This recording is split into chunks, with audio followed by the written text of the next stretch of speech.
Thanks a lot. Thanks for joining us today. Laurie, it's so nice to have you here. I'm delighted Thank you very much. I read the whole book. Fantastic. That's always great. Well, sometimes you can't, but I did, and it was delightful. And one of the things that grabbed me about the book, and I want to know how you came to write it too, but was just how many parallels there were with today.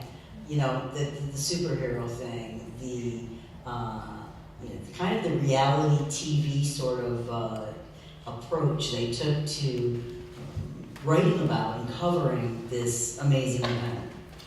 Well, actually, this is the right campus to be talking about this, but back in most of this book takes place between 1928 and 1930. This is a non-fiction book. A lot of people think it's a novel, but it reads hopefully like a novel, which is a hard thing to do when you have to get past the Simon & Schuster lawyers.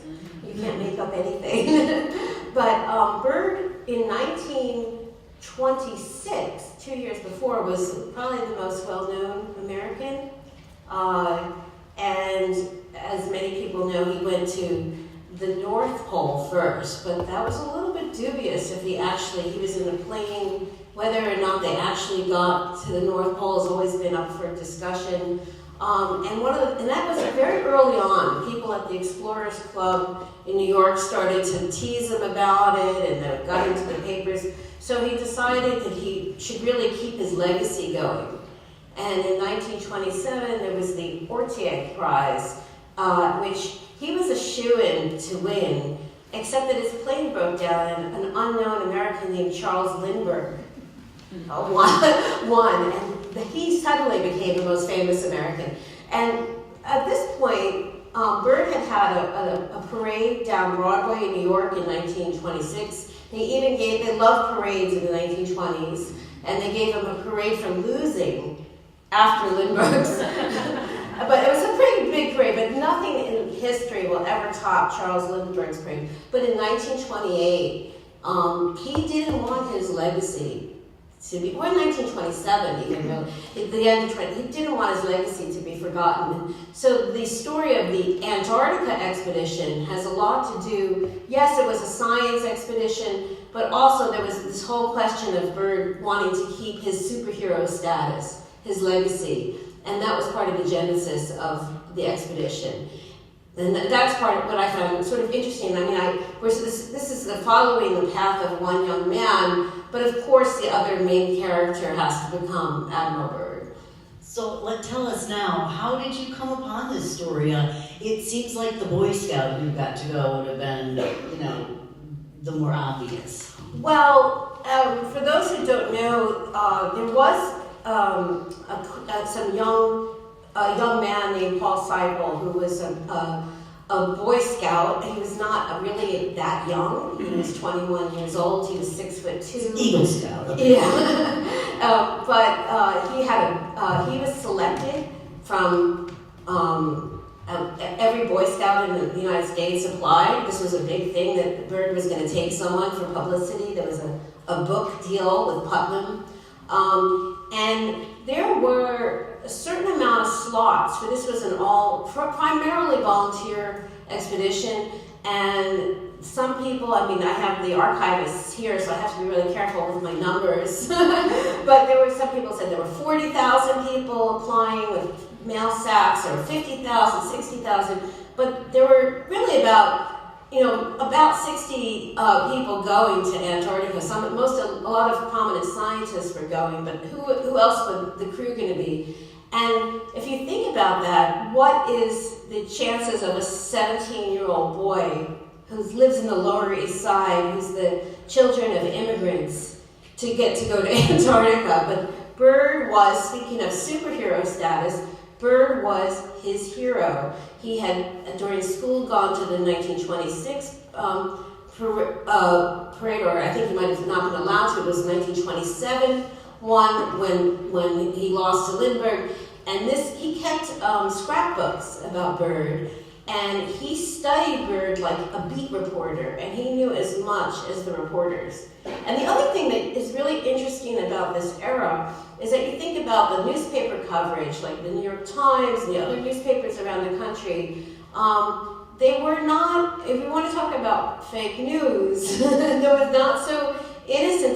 They were paid coverage. So the New York Times had an exclusive bird story. And so they were not to put anything negative in the papers, and it was very interesting how much coverage there was in the New York Times. It was every single day, and by the time of the expedition, there was just like a mania, for a bird mania. Well, that was kind of what, you know,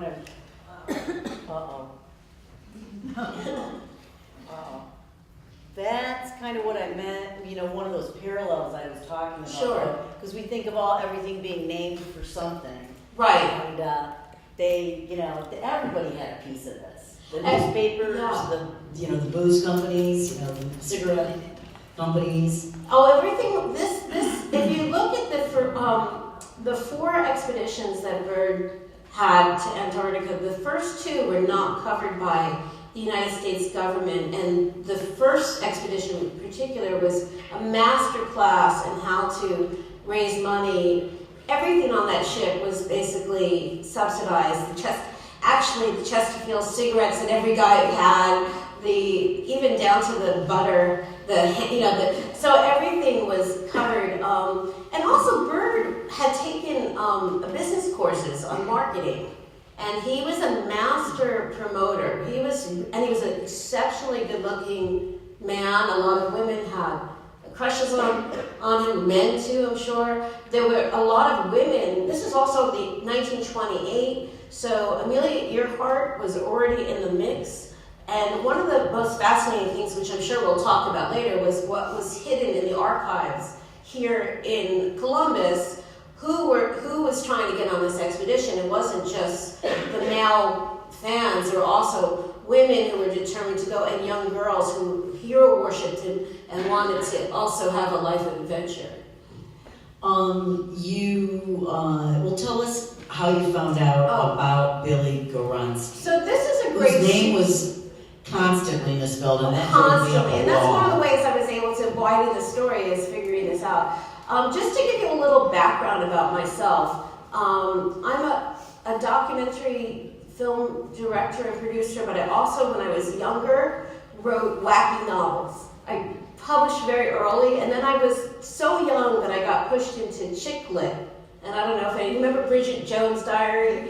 And so I had this publishing career as well as my film career, and yet I felt that at my age now, I didn't want to be writing about these books with this wacky parties. I really wanted to write what I read, like The New Yorker, that kind of a thing, and other great nonfiction writers like David Grann and Susan Orlean.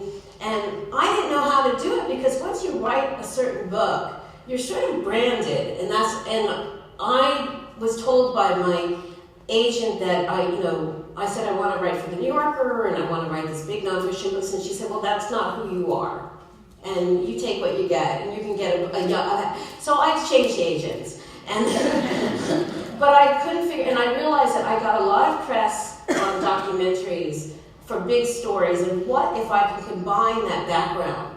So but I wasn't a nonfiction writer. I had written some articles, but not really known for them, more known for fiction. So I started I signed with an agent without having a book, which is very unusual, but the new agent could see how determined I was. So she said, you'll find the story when you know it. Just be really open to stories. And I started, this is my New Year's resolution, in January 2013. I said, I'm going to do a big nonfiction book. I don't know what it's going to be, but I'm going to find it.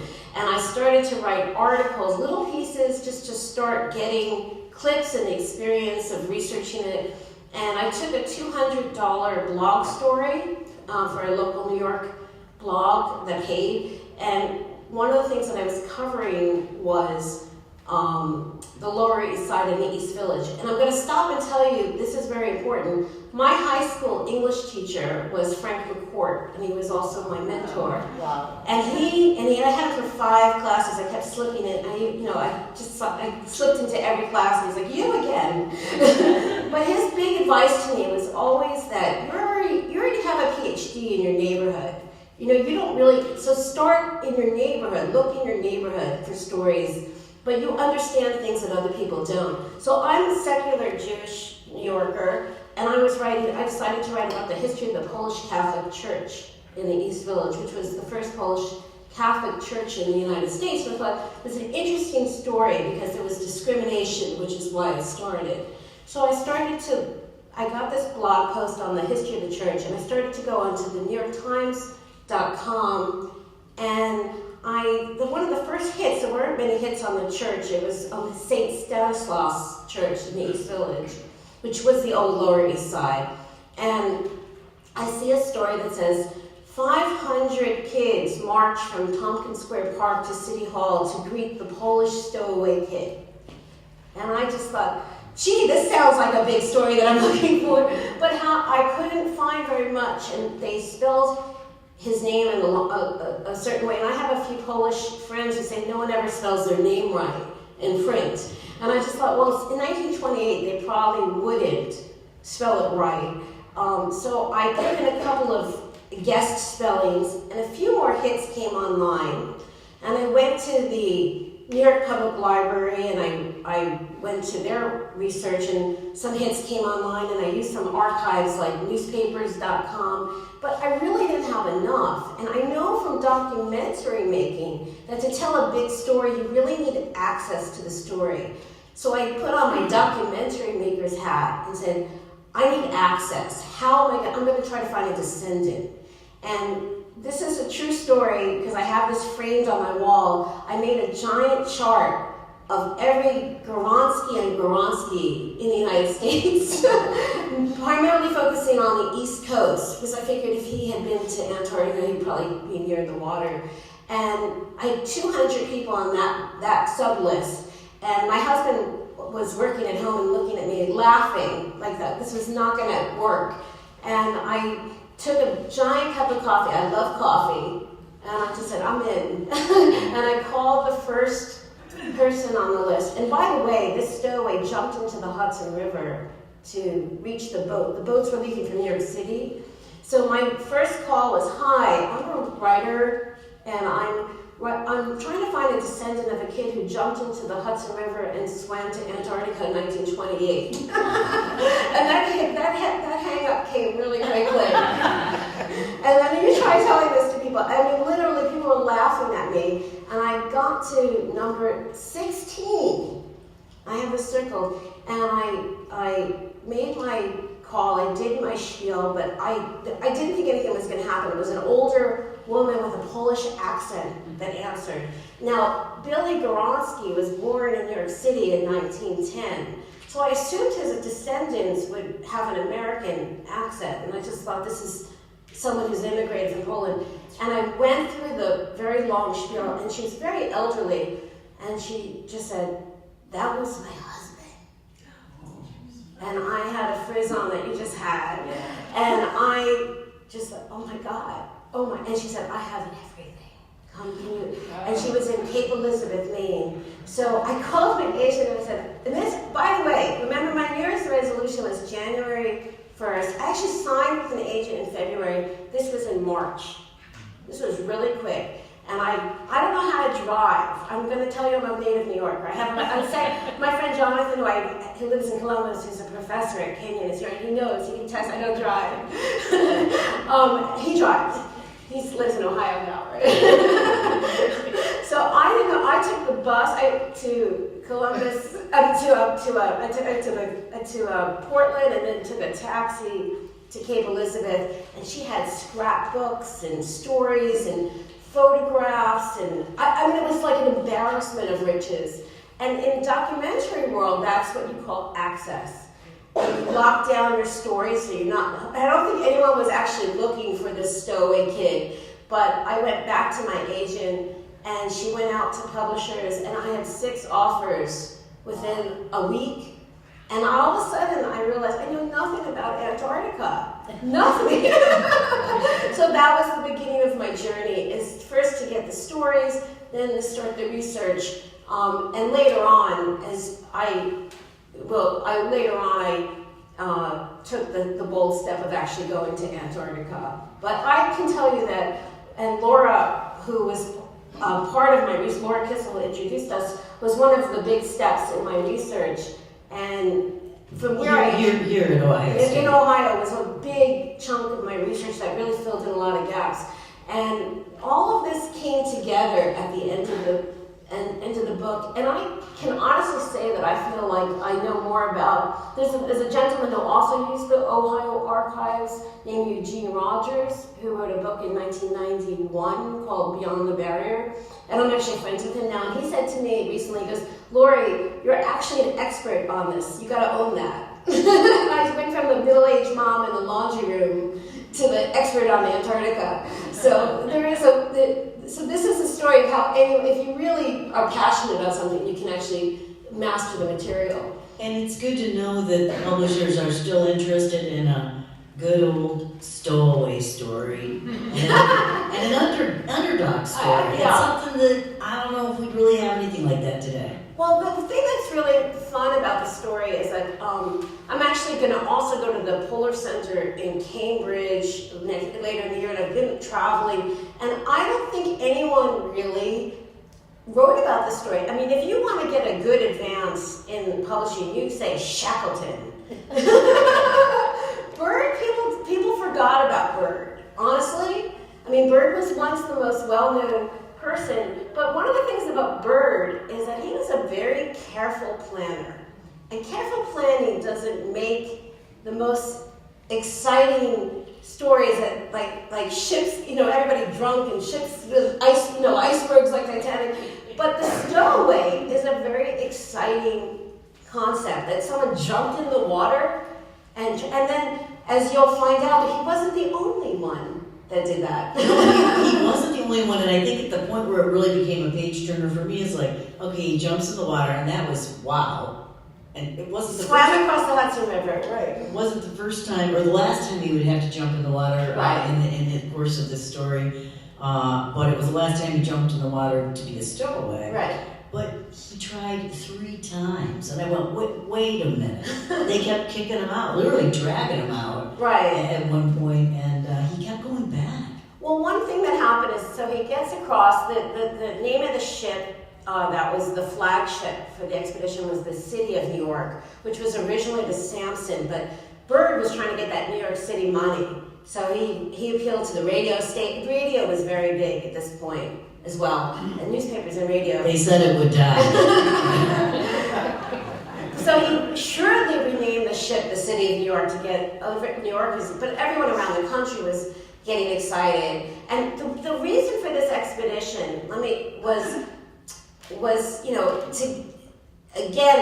explained to Americans as scientific expedition, and they were also going to drop a flag over the South Pole. So we had walked, back in the golden age of exploration around 1911, Amundsen had walked to the South Pole, but no one had ever actually seen it from the air. This is the age of flight, right? So the idea was, what are we going to see when you're above the air? And they even put in the out in a couple of newspapers. I don't know how seriously they were, but there might be lost civilizations. There might be dinosaurs. I say that with my New York accent, dinosaurs.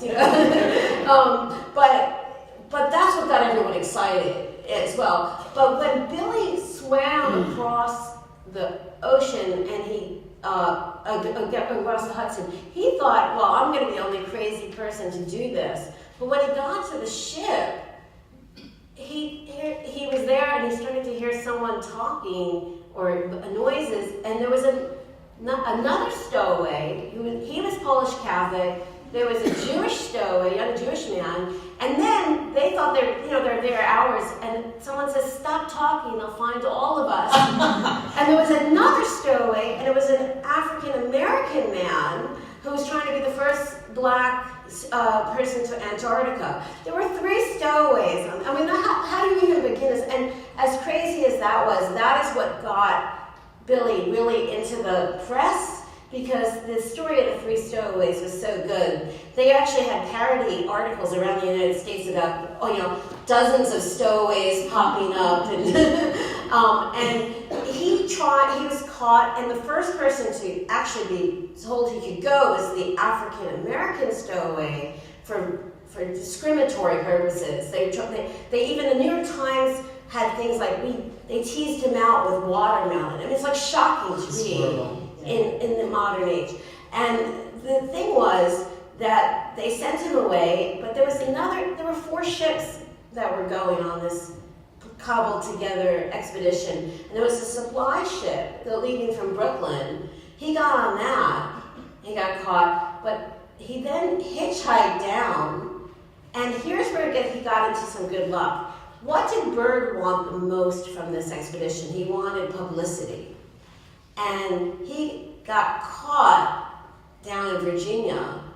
And I don't know if everyone knows, what state are the Byrds from?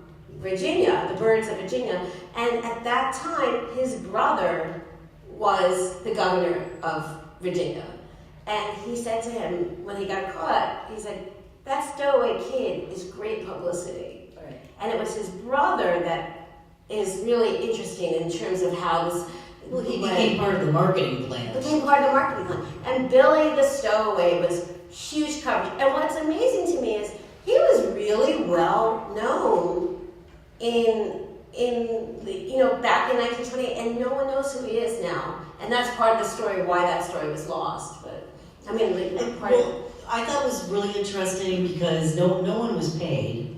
Yeah. To be honest, you had to make a pitch to Byrd, and then of course there was the contests and things like that. But most of these seamen were professors. They were researchers. And there were some people who they loved the Norwegians. Well, he needed certain. Yeah, you need some Norwegians when you're going to the polar regions. And that's who I would call. And he did so too. But it was a very multicultural expedition. There was one Jewish man who was there, who was from the Lower East Side as well. He was the engineer on the planes. There were several planes that were going. If you think about exploration, you think about Robert Scott and Ronald Aniston, you think about the dogs, right? I mean, you have the vision of the sled dogs.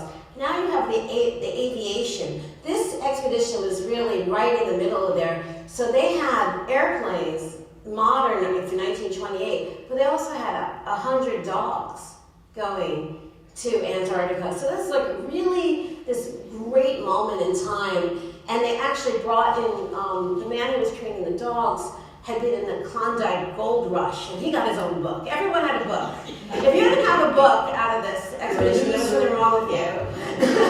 When I was doing research, I found about 30 books written by members of the expedition. I'm not even making that up. Do a lot of them make mention of Billy Goronsky? Well, that's really interesting.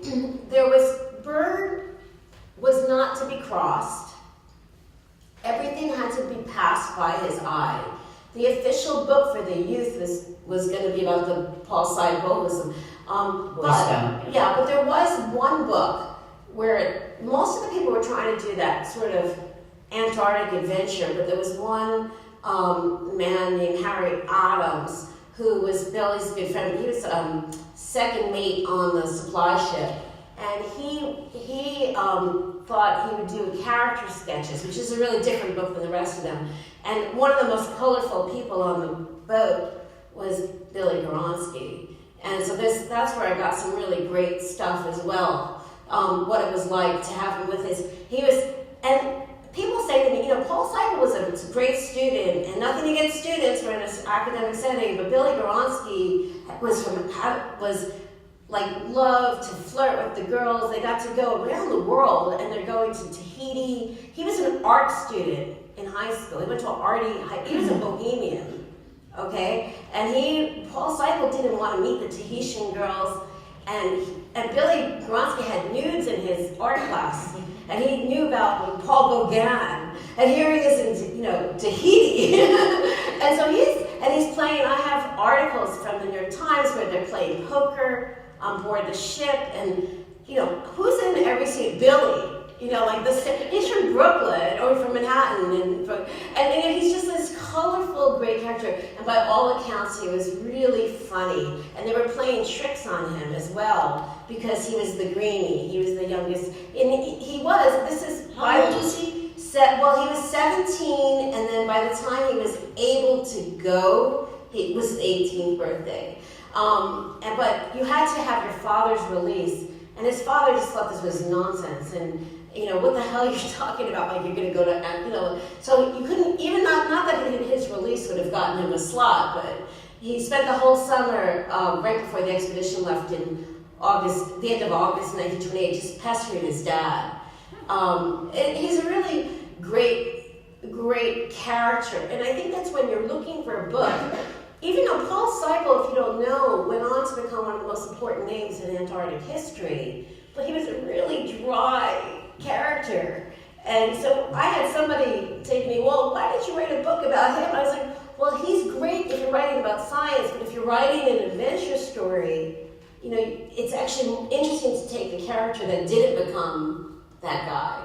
And it's interesting, I did put him into the book, and he is important, but that kind of, there was a competition between them once they got, it wasn't stated, but just like, who's going to get that youth slot for the biggest prize for the people. It was almost like a game of Survivor, the reality show. Who is going to get to winter over? And Berg told everybody, you all have a chance, and you got to get, and whoever's the famous people were going to winter over, but those lesser staff, who was going to be able to be the first Americans to sleep over? And back then, by the way, Americans knew the name of every single person on this expedition. Their pictures were in the paper. They knew them like baseball card stars.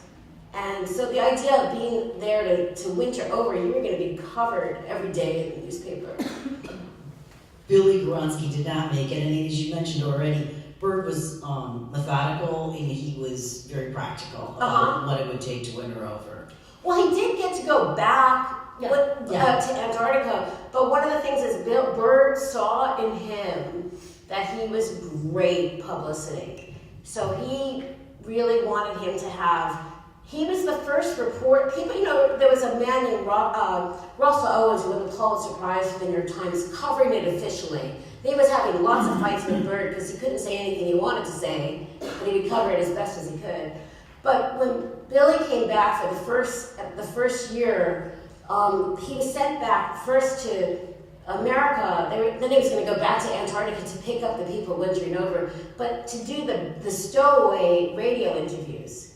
So he was the biggest guest on radio stations across the country, and that's what Berg wanted him to do. And he was disappointed. He wanted to be, sleeping over. He did make it to Antarctica, but he did an interview for WOR radio in New York, which was a super station that hit over 1 million people. And the first report from anyone was from Billy, and it was in all the newspapers, and he did many newspaper interviews. And I guess that Berg was not stupid. I mean, that was a great spot for him. I mean, even his cables, or whatever you call them, to his parents. That were covered by the newspaper, like... Everything he did. Because his parents were aghast that the first time they find out... Imagine getting the cover of the New York Times and your son's face is on there, like stowaway foiled, and they didn't know where he was. And the same day of the first expedition to Antarctica was the second worst subway accident in the history of New York.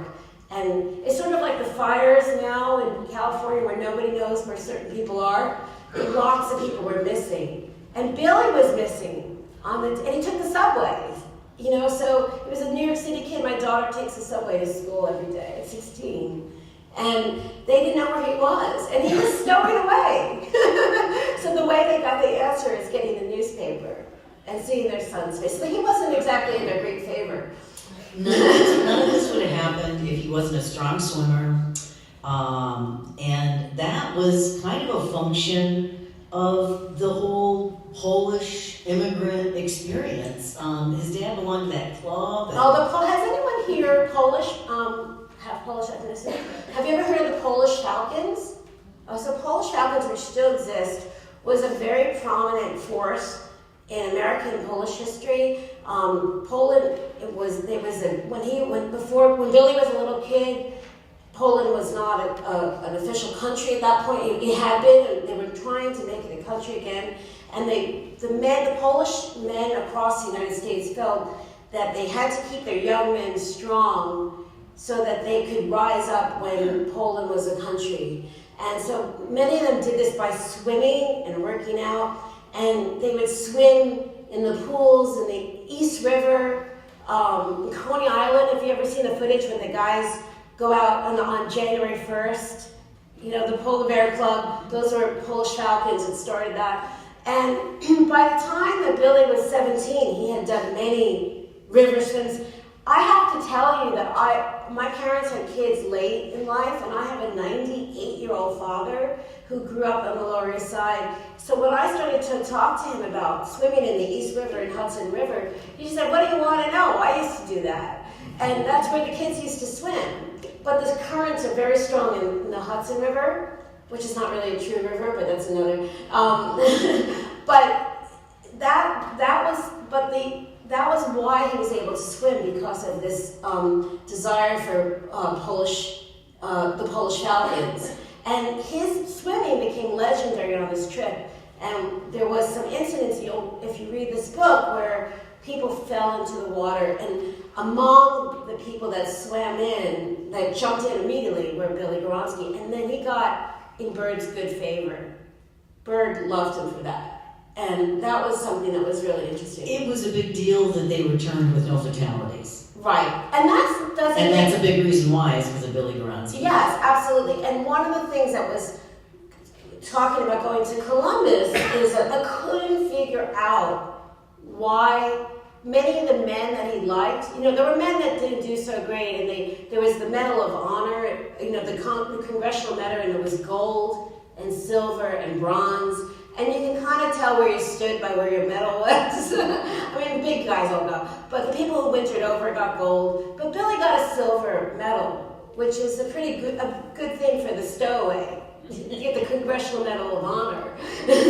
But one of the things that's so interesting was just, why did he not get invited to the second expedition, which came pretty quickly after the first one? And remember, I have his wife, and I have another source. This was his second wife, which is why she was alive. But his sons, without giving, I found one of the sons that was supposed to be dead. So I had a second amazing source. Nobody can understand why. Billy died not knowing why he wasn't invited. He thought, how did I wrong? And he asked. Yeah, what did I do wrong? And Bird just wouldn't answer him. And I got to Ohio at the end of my research, so in 2015, and I was able to pull, each member of the crew has a file, and I pulled, it was spelled wrong, Gavronsky, but just like the, it drives me insane. And I got the file, and in it were correspondence between Billy and Bird, but also a very surprising person was in that file, his mother. His immigrant mother, who did not want her child to be going to Antarctica, her only son. And those letters are some of the most incredible correspondence I've seen in Antarctica history. Because I had a grandmother, and my mom was like that too. Like, what do you, like she called my publisher, my first novel, to ask for book sales. And I was like, what? So Billy's mother was talking back and forth to Admiral Byrd, which is the craziest correspondence I've ever seen. Well, she first wanted him to get him a job. Yeah. And so did a lot of people. Yeah. I mean, a lot of people were looking for jobs. They Yeah. came back, In and the the depression kicked into full That's a big blast part of the story. by the time they came back. And so she was corresponding with Admiral Byrd to, can you find him some work? And finally he said, you gotta stop like, for the love of God, stop bugging me. I can't get anybody any work right now. Yeah, and that was very important to understand when this story takes place. So it's the Great Gatsby era of New York when we start. Everything's great, The Roaring rosy. 20s. The Roaring 20s is, parade every 5 minutes. Everybody's making a lot of money. The Goronsky family had been immigrants, but they were just at the bottom of middle class now. They own their own house now. They moved out of the Lower East Side.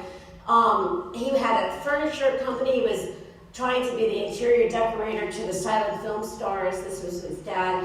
And he wanted his son to be, an interior decorator with him. That was his vision, which it is. And his son just wanted to be an explorer. But the thing that was crazy is that what happens when these men are away from 1928 to 1930? The Great Depression. So when they came back is a very different story to when they left. And there was a film, which I'm sure, being in Ohio, you've seen where are you here?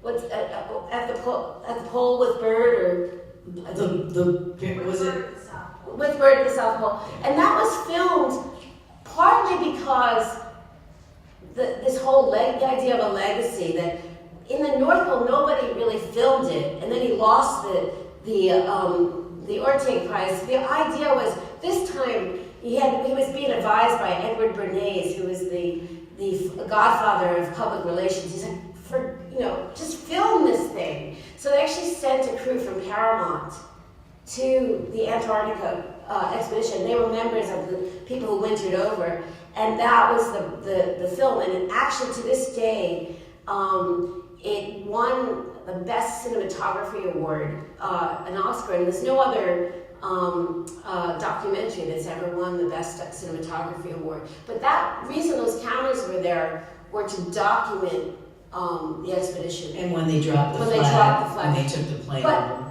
They were expecting this to be this huge hit, and it's not that the film tanked. It didn't tank. But in 1930, people didn't want to hear about heroes. They wanted jobs. And even much lighter entertainment was an escape. The culture shifted in the exact time of the story. And all the people that were famous in 1928, people cared a little less about, including Bird. But, he did have another expedition, but it was never that fever of that 1928. And I think that's one of the reasons that these stories fell out of favor, because the Great Depression was a very long period of American history, and a lot of those stories just got lost, and Bird did not choose Billy for the second expedition.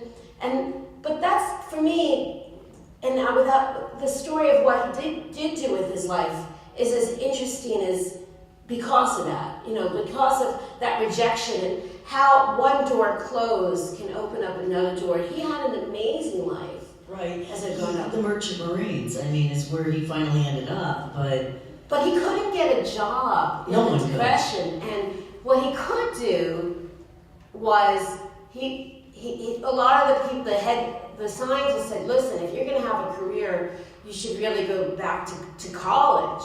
And he was supposed to go to Cooper Union to major in interior design and art, and he wanted to be an explorer. So he first asked Bird if he could possibly go to Columbia University.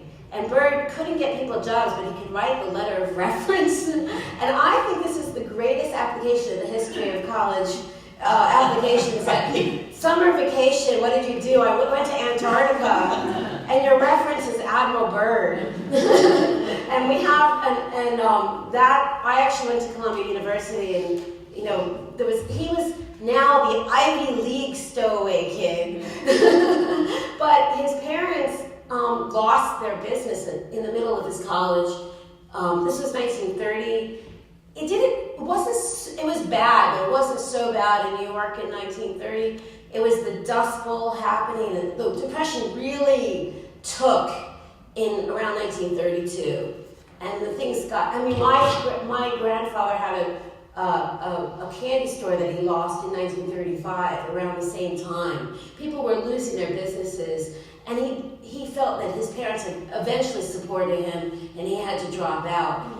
What was he studying though in Columbia? And that seems sort of misplaced too.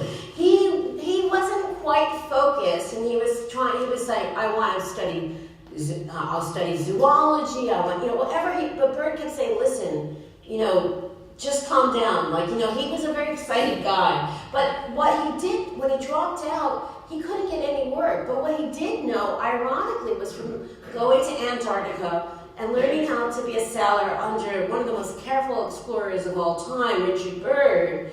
And he was able to get some work by South Street Seaport on the ships that no one else could get because he had that experience. And nobody wanted to go in the coal room. He had been in the coal room. And he eventually got onto some of the boats like the SS Manhattan, which, how many people have read or seen the movie Unbroken?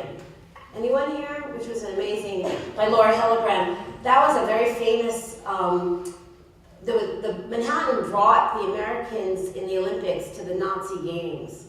And Louis Zamolini was on that boat at the same time as Billy. I mean, that was kind of an amazing thing. And you never found any evidence of it, but you had to wonder. Well, I have his shipping records. Yeah, they were on the boat together. But that's the kind of thing that you have to put in a book that you would imagine they had to meet. Yeah. But you can't. But you can say that they were on the boat at the same time and they were these two wild characters. Did Billy keep a diary? A lot of it were letters, there were like little logs. But what happened is, this is really interesting, this goes back to Frank McCourt talking about your neighborhood. He was Polish Catholic, but he was from a very Jewish immigrant neighborhood, and he liked Jewish girls, and he played softball. You had to speak Yiddish to get by. And he spoke Yiddish, and he's on these boats that are going from taking, the 1930s are getting the wealthiest Jews out of Germany. He speaks Yiddish, he speaks German. He's very good with languages. And the people noticed, and Polish, and the Jewish people that were escaping Germany first said to the officers, "There's officer material in this gentleman. He's really an officer. He's very gracious. And he was trained. He was on a major, and they said to him, "Did you ever consider training to be an officer?" And so that was part of this journey, that even though that door got closed on the second expedition, he started to rise in the world of ships, in the Merchant Marines. And now Merchant Marines was not the Navy, but in World War II, they needed captains. And he was one of the youngest captains in World War II because of his experience on the Antarctica expedition. And that was so amazing to me that he didn't go into interior decoration. He became a sea captain, which is like, a stowaway who becomes the captain of his own ship, which I think is amazing. How many of us have had failures? And like even myself, it reminded me, I connected with him because it's not like my first books were failures. They did well, but I was stuck in a rut. And it was the experience of my documentary world and the ability to tell a story like a novel that allowed me to write this book. And you take your past experiences and where your limitations are and things that you've learned, and it came together for him. Is his wife still alive? That's the amazing thing, is that she just passed away a few months ago, and I don't know if I could have written this book without his wife's help. So there was this sort of needle in a haystack element to this book, which I kind of love. But and I'm a pretty good researcher, but getting the stowaway's wife really helped the story along, and getting someone who was able to give me scrapbooks and talk about what her husband was like, and then having a second amazing source, his son. Well, I was looking for Laura Kissel way back there, and she's been sitting here. I'm about 5 minutes overdue. So, You're good. Okay, so we want to take questions from the audience. If anybody has one, should I pass the mic? Sure. Mm-hmm. Or people can stand up and Stand up and project. You've clearly done lots and lots of research. How do you organize your research so that you can bring those facts together when you need them? Well, one thing that's really great is that now I took a mini iPad, and a lot of libraries, I believe your library as well, allow you to take pictures of the material. So I know when Eugene Rogers was working on it, he had to do everything in longhand in 1991. I'm able to have photos by date as well. One other thing is that I'm not trapped by, I have to go to the library to get that book. One of the things that, this is one of my secrets, which anyone's here, I would write down the books that I was finding, and then I would find them on eBay for like, nobody's buying this book from 1931, and I'd buy it for $3.99, and I basically mimicked the libraries that I was going to. The New York Public Library, their precious one copy, there was like 15 copies on eBay. So I built my own Antarctica library of over 100 titles of books. The New York Times was an amazing source, but once I had the scrapbook, it allowed me to find all these articles about the Stowaway because I knew dates now. I knew how they spelled his name, and I started to keep files. But I have to say, having a photo of the article was one of the best things because I also have at home a big iMac, and I was able to look at the article really in a big way. And then I took a very simple tool. I also do art. I do journalism now. I do a lot of history interviews now, especially older people, and they don't like a camera on them. I'm used to interviewing people on film too, but just my iPhone has a little voice program on it, and you just record it, and they forget about it after a while. It's just very non-intimidating. Perfect sound, by the way. And then I download it, and I do a transcript of it. So every person that I interviewed, I have a transcript of the whole interview without them even feeling that they were interviewed. And I was able to interview his wife, his son, but there were a couple of people that I met that knew him alive. So those oral because nobody's writing a book about the Stowaway. This is not something that, there was he was well known in 1928 to 1930, but he's gone. And if I didn't do this, it wasn't like anyone was ever going to write a book about this. And especially if I hadn't had that crazy cup of coffee and called everyone on the East Coast with that name. Because I don't know anyone that could have written this book without having Gisela Bronski's help.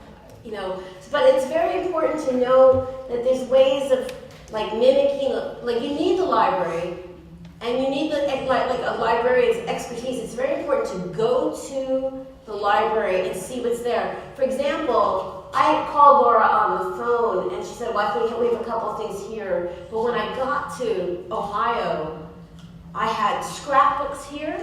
The scrapbooks are amazing, which are not, you can't put that online. You can a little bit, but you can't. And then I had the files of every character that I'm starting to build. So it's really important to do a combination of your own online research as well as make sure you be nice to the librarian. That's another key research tip because you get extra help. And I'm working on another story where this woman said, "Oh, that's all we have." And I said, "But what do you really have?" And this is the New York Historical Society, and this other folder mysteriously came out, and I'm able. It's nothing is online, and everything is supposedly online, and then there's stuff that's not really online. Yeah, if you take nothing else from this, it's be nice to the library. Any other questions? Yeah? Make sure you stand up so everyone can hear you. And if anyone can't hear the questions, I'll repeat them, so go ahead. Working in archives, I have to ask this. You mentioned that his wife recently died. Do you know what happened to scrapbooks? Yes, I do. So she was Polish. His first wife, the reason they divorced was a terrible first marriage was because she was mocking his Polish heritage, and he was very proudly Polish. And his father, who was Polish, his hero was Joseph Pudlicki, who was a big hero in Polish culture. And there's a museum, a tiny museum that no one in New York knows exists, called this institute, and a lot of it was while I knew when I found her was she didn't have any children because she was an artist. One son is dead from the first marriage, the other one is in jail and will be in jail for the rest of. That's a long story, but he was a great source. But this tiny institute has it, and it's kind of great because it's some of the things. It's not just books and articles, but what I was able, she donated it to them while she was alive, so I knew it was there. But it was his hat, his captain's hat, so I can talk about the hat. He had a Virgin Mary pendant that he wore. He was very close to his grandmother, that his grandmother gave him. It was there. The picture of his grandmother that he took all the way to Antarctica that was soaking wet. The note that Bird sent him afterward, you said that's his there. whole life. That's it. The Bird was so proud of him Value. for rescuing, and he wrote this, and it was very big on telegrams. Actually, in the Ohio collection, there's a lot of telegrams, but what was amazing about the wife was that she had many, many things that are not here, and I'm worried what happens to that. And I'm so glad there is an institution. The other places for Antarctica, for Bird, are the New York, the Explorers Club, which has their own, and some of the great stuff I got there were from their scrapbooks. There were librarians told to clip anything with exploration, stick it in. They weren't even, so if you know what month you're looking for, like August 1928 is when so all the stuff was about Bird leaving, and the other Dartmouth College. But one of the things I was talking about with Laura, if you're researching, if you go to the library, which would be here, you can find out what other libraries around. They have a system, I think it's called OASIS, or I don't know if there's a librarian that knows this, but it will tell you where all the other archives related to your topic are around the country. So we'll say, okay, and for example, if I put in Bird, the Bird Polar Center will pop up, but also Dartmouth and the New York Historical Society, and it kind of makes it a little bit easier because you know where to go. Question? Questions? Okay then.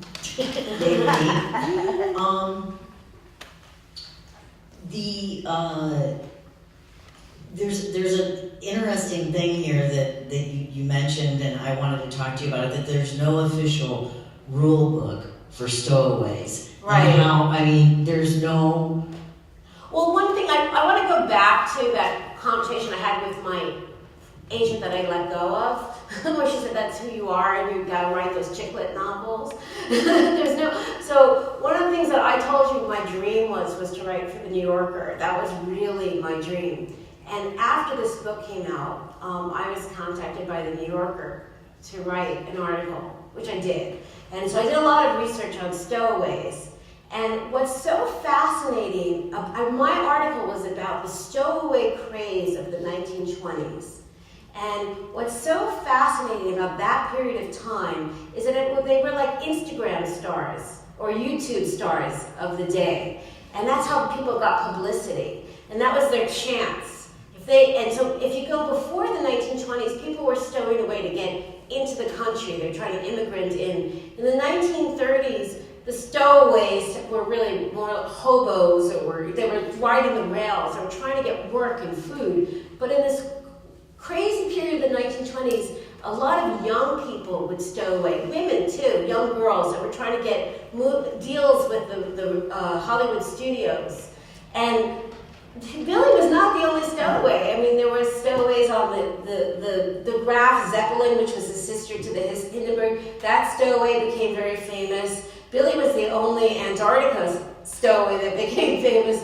But there were people that, one guy worked on a ship and he built himself a secret compartment and he arrived and everybody was getting famous this way.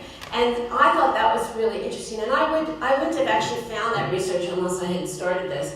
But the idea of how do you get press in 1920? There's no Instagram. You're going to get in the newspapers, and you want to get on the radio stations. And you got to stow away to do it if you don't have anything else to do. You travel to Little America? Well, what's left of it? I don't know. What did you see there? When I traveled Little America was the camp. Yes, I traveled from New Zealand. I didn't want to go the way that many Americans go to Antarctica, which is leaving to go to Argentina and they go to the peninsula. I wanted to go to the Ross Sea where the old explorers went. And that's a very difficult trip to do, but you have to go to the bottom of New Zealand. I wanted to own this journey myself. And it's a very difficult passage to get to the Ross Sea. It's that little bite. If you look at a map of Antarctica, there's a bite, and it's closer to the South Pole, and it's really cold. I don't even know how to explain how cold it is, but I mean, you're required to I went with an expedition, which was really rich tourist expedition, but we had helicopters, so we were able to get in. It wasn't like your regular trip, but it was 3 weeks, and we went to all the spots, and we stopped in the stations, and we even stopped in the Italian. Every country has their own station, so you have espresso in the Italian station. But what was so interesting is just how difficult it is to get there. And then once you get there, once you start to get past the Antarctic circle, a lot of things that didn't make sense to me suddenly made sense. Imagine I'm from the Lower East Side. This kid was from the Lower East Side. I'm having the same experience. It's not that much change. You start to see the penguins in the same order that the explorers would have seen it. Like the Adelies are first, the little ones, and the ones that are really near the cold areas are the happy feet penguins, the Empire penguins. And we had a penguin expert on board who was calling to all the Emperor penguins and calling back to us. But one of the things that back in 1928, what is now called the Ross Ice Shelf was called the Ross Barrier. And that was not really land under it, but Thompson.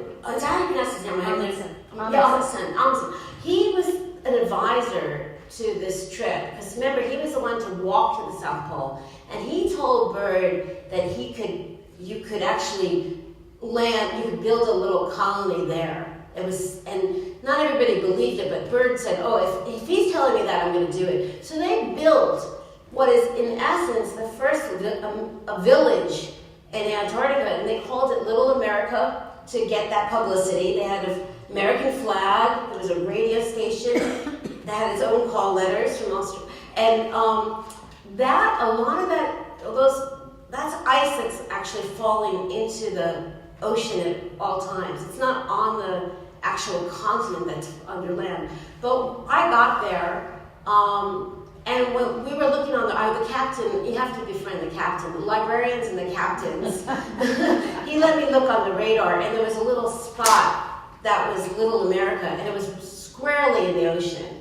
So that part has actually fallen off. But I got to go to Shackleton's hut, Scott's hut. I got to see it. It's all frozen in time. It feels like Disney World, but it's really exactly the way it was. But what was really interesting is now it's called the Ice Shelf, and I really wanted to go to part of it, to feel like that was where he helped build Little America. He built the library. There was a library there. He was one of the people. He didn't get to stay over, but he went twice, and his job was to catch penguins, because they wanted to bring penguins back. And that's hilarious, just the scenes of that. But what was amazing was when we got there, you don't get to determine your own itinerary in Antarctica. You can pay as much money as you want to get there, or get the scholarship and get that award. But once you get there, that weather is in charge of you. And there's the windiest winds on Earth, the katabatic winds. We had a huge storm on the day we got to the barrier or the Ross Ice Shelf, and a lot of these people were Antarctica. If you're spending that kind of money, mine was covered by my publisher, so I wasn't spending it. But when you're going there, you want to go there, and we couldn't take the helicopters down. It was too dangerous, and people were crying because this is why they wanted to go. They had read the exploration books, and they had the Zodiac inflatables, and there were 80 people on our trip, and nobody was crazy enough to go on the Zodiacs, except there was one Zodiac going out. And I figured, if I've gone all this way, I have to go. And it was really bad. And there were 6 of us that went on the Zodiac. And the man who's the penguin expert, who's actually from Ohio, he's the world's greatest penguin expert. His name is Gary Miller. He was the only other American. He took us, he was singing us songs. He was trying to get us to calm down. And there was a young woman 49 who had a heart attack. I mean, it was like crazy. Oh, Lord. That was after from the cold. But when I got to the, this is before the heart attack, we got to the barrier, and I wasn't on top of it you know, they had ropes and brought all their supplies up. But I got to turn around, and at that point, there's no ship that can go further south. And at that point, I was the southernmost person on any kind of ship in the world. And at that moment, Gary said to me, "Laurie, touch the barrier," and I touched it. And I really had that experience that even if Billy didn't get to winter over, he was there for a month. It was like one other kid from the Lower East Side got to be the youngest member of the first American expedition to Antarctica. Yeah. And I had that little moment of kind of capturing the impossible odds, being told, "Oh, you just write chick lit. You know, that's what you do." Well, congratulations. Thank you. Very much. We're out of time. It flew by.